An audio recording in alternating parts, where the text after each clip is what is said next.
for the West Indies in order to sell the ship, and then a few slaves were destined to be sold in Charleston, and then they said bring a few slaves back to Providence, and they would be trained as house servants. And so it really wasn't an evil trade, but the trade was such a disaster for the four Brown brothers. Many of the cargo, 3/4 of the cargo, they died. They died en route, and so that by the time they reached the West Indies and they eventually arrived in Providence, a good 30–40% of the slaves had died, had perished, and the older brother Moses stated that he felt that, and shortly after Moses, the ship arrived, Moses' wife died, and he thought it was a curse, and it was a curse on the family and on himself for dealing in human traffic. And so his other brothers, Joseph, Nicholas, and Moses, then got out of the slave trade, never again to enter the slave trade. But the brother John said it would be a good thing to bring these slaves in, because he said that it will help them and so forth, and it would be good for the slaves. So at any rate, John Brown continued in the slave trade up until 1798 or around 1800, and so of course John Brown died in 1803, but one of his ships was auctioned off, and there was a very strong anti-slavery movement in the latter part of the 1790s, so that John Brown continued right up until almost his death to continue in the slave trade. Okay, that was great. You covered a lot of this. Wow. I'm not going to have many more questions.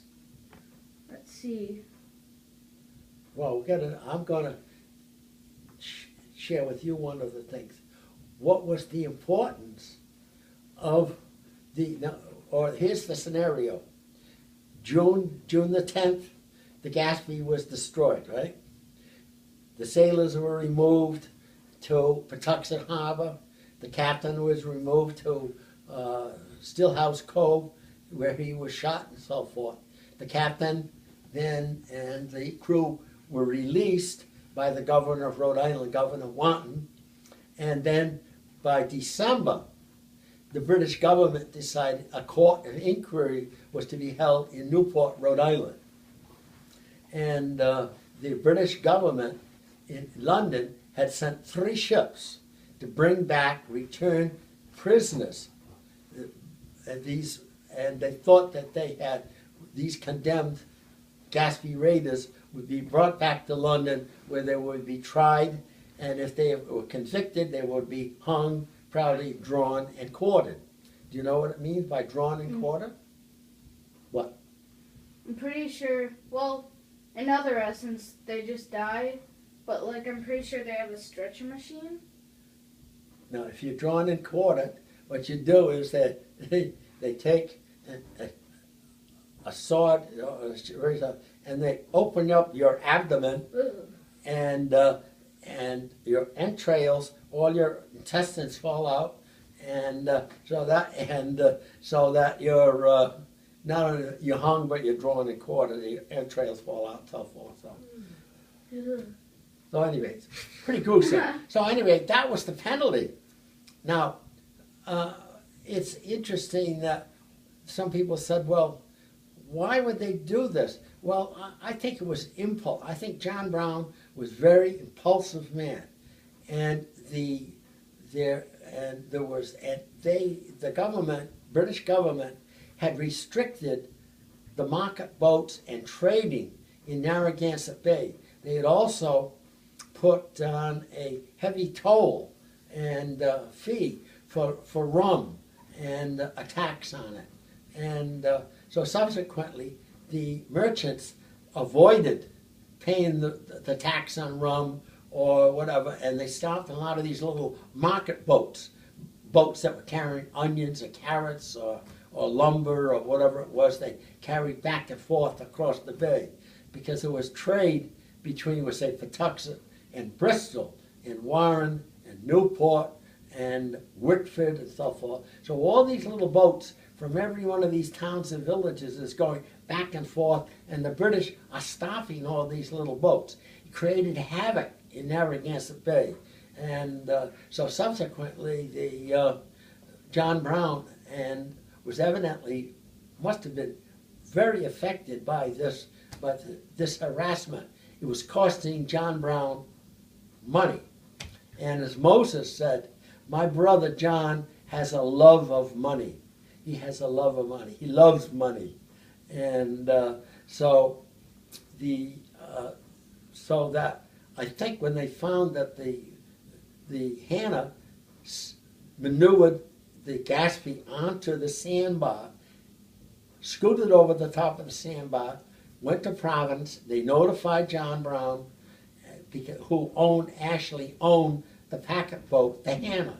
The Hannah brought in mail, and they delivered mail. There was also, particularly on that boat, there was silver and the coinage.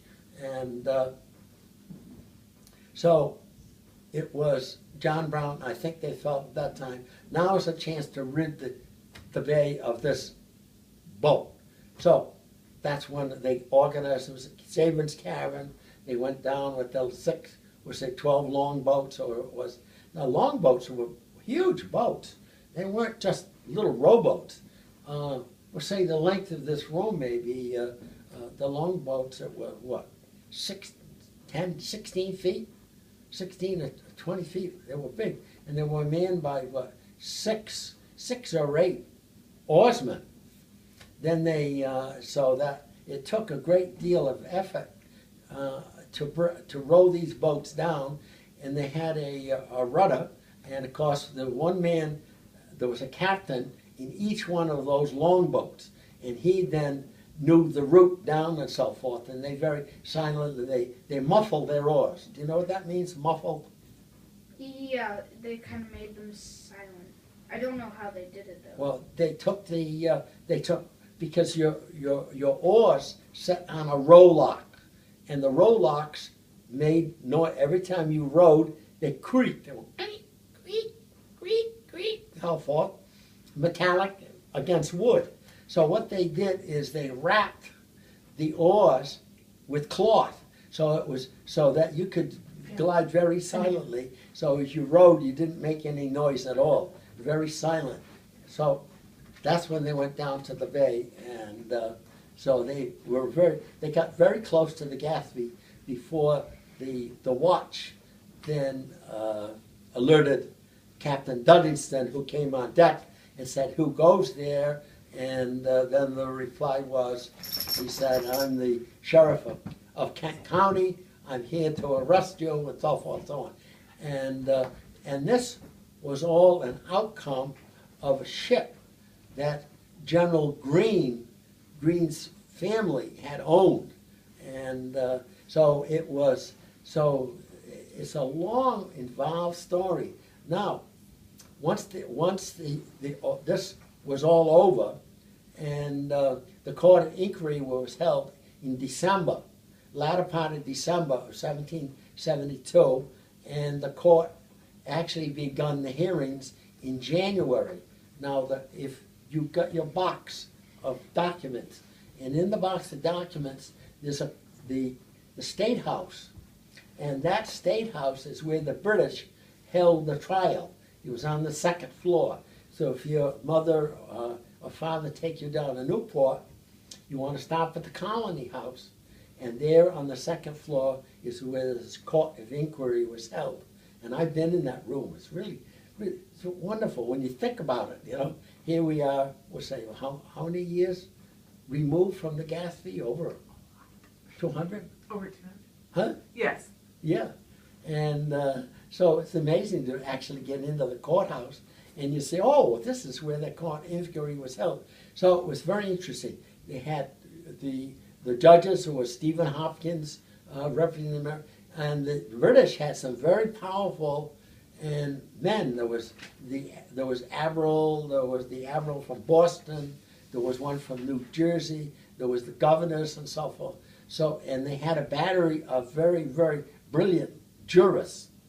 And so the court of inquiry went on, but the most amazing thing is that after the court of inquiry was over, not one person in Providence was ever found to know anything about the gas fee, because there was a £1,000 reward.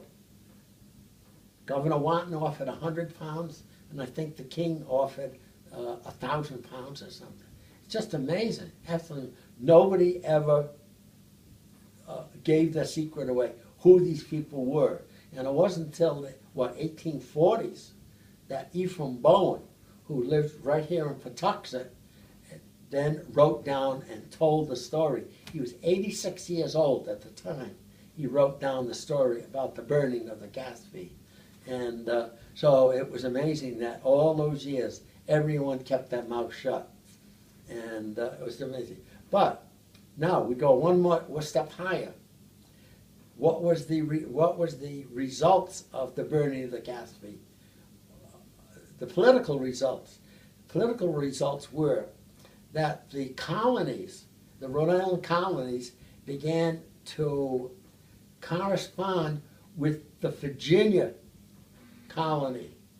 And once they began the correspondence, because Rhode Island was its own like little country, Massachusetts, New York, New Jersey, Maryland, Virginia, and so forth, Georgia, and they were all like little separate countries. And there was very little correspondence between Rhode Islanders and the leaders of all these other little districts or states. You know, we call them states today. And but it's very interesting. So once the court, they were sent letters of saying how heavy-handed the British were, and there was tariffs put on by the British. And so it just awakened these merchants and political leaders to the dangers of what the British were doing. And so that the colonies then formed a convention that was held in Philadelphia. And so that then this convention of men from all these colonies got together to discuss about the situation, about the heavy-handedness of the British. And they wanted, they didn't want to separate from the mother country, which was Britain, but they wanted to be represented in the Parliament. And of course the British violently opposed all this, because the British had fought in a war in 1759, the French and Indian Wars, and the British government owed a great deal of money. And so they felt that the colonies should pay a fair share of the cost of the French and Indian War. They felt they should pay for it. And the colonies said, no, we don't want to pay for it. The British then enacted heavy rule and legislation.